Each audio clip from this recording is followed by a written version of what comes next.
Have you ever fished a coin out of your pocket, pinched it between your fingers, and felt those tiny ridges running around the edge? You've done it thousands of times. Never once wondered why. It's one of those details so familiar it disappears. You use coins at vending machines, dig them out of couch cushions, toss them into fountains, and the ridges are just there. Most people assume it's decorative. Maybe it helps with grip. Maybe coins just look more official that way. That assumption makes sense. It's also completely wrong. The real reason goes back over 300 years. It involves criminals, a financial crisis that nearly collapsed an entire economy, and one of the most famous scientists who ever lived, doing a job almost nobody knows he had. Today, let's uncover the surprising reason coins have ridged edges at Simple History of Things. Before we get to the history, notice something the next time you hold your coins. In the United States, quarters and dimes have ridged edges. Pennies and nickels don't.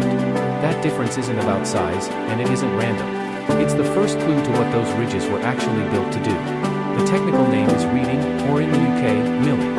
Nobody uses that word in everyday life, but once you know it, you see it everywhere. And the reason some coins have it while others don't comes down to one question. What is the coin made of? Dimes and quarters once contained silver. Pennies and nickels never did. That distinction was everything. To understand why, you have to go back to the 1600s, when coins weren't stamped out by machines.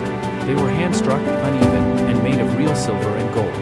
That meant the coin in your pocket had actual, meltable value, not just the number on it, but the metal it was physically made from. Certain people noticed this and figured out a very profitable trick.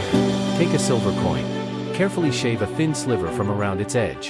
Spend the coin as if nothing happened. Collect enough shavings, melt them down, and you had free silver, while the coin kept circulating like nothing was wrong. This was called coin clipping.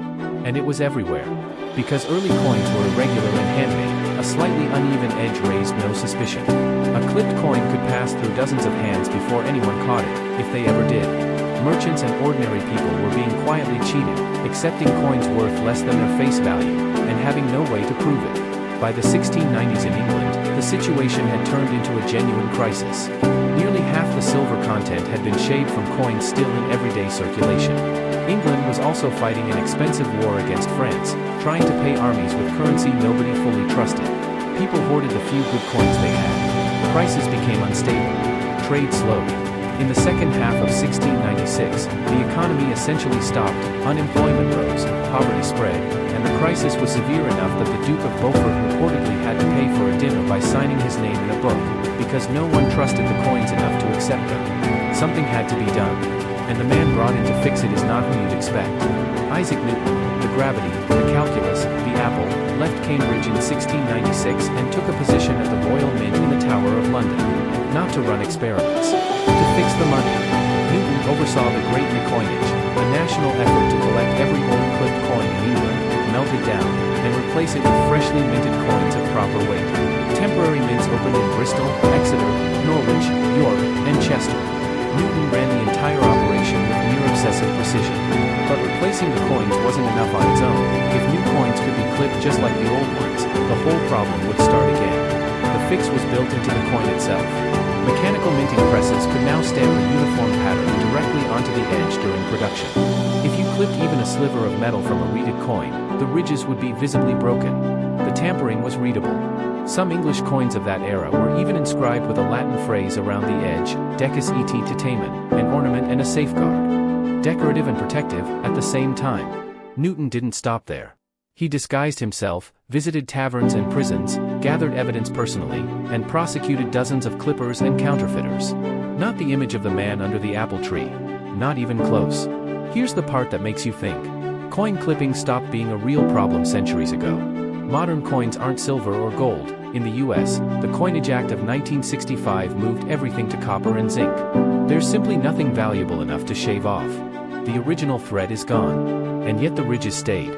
Vending machines and coin-counting devices use them, along with size and weight, to identify what they're holding. Every coin you drop into a parking meter or laundromat machine gets validated partly because of a design decision made in 17th century England. The ridges also make coins harder to counterfeit convincingly. Britain took that further in 2017, replacing its round £1 coin with a 12-sided version, because apparently, if there's anything a counterfeiter hates more than ridges, it's geometry. There's one more thing worth knowing. For people who are visually impaired, the reeded edge is genuinely useful. It lets you tell a dime from a penny, a quarter from a nickel, entirely by touch. A feature invented to catch thieves turned out to be an accessibility tool hiding in plain sight for centuries. So the next time you feel those ridges, you're touching a 300-year-old solution to a crisis that nearly broke an economy, standardized by one of history's sharpest minds, kept alive by machines that need it, and quietly helping blind people identify their change every single day. Thank you for watching. If you have suggestions about other everyday things we could feature in our next video, share them in the comments below. We'll be sure to give you an acknowledgement for your contribution. Thank you for joining us on this episode at Simple History of Things. Don't forget to like, subscribe, and stay tuned for more stories hidden in plain sight.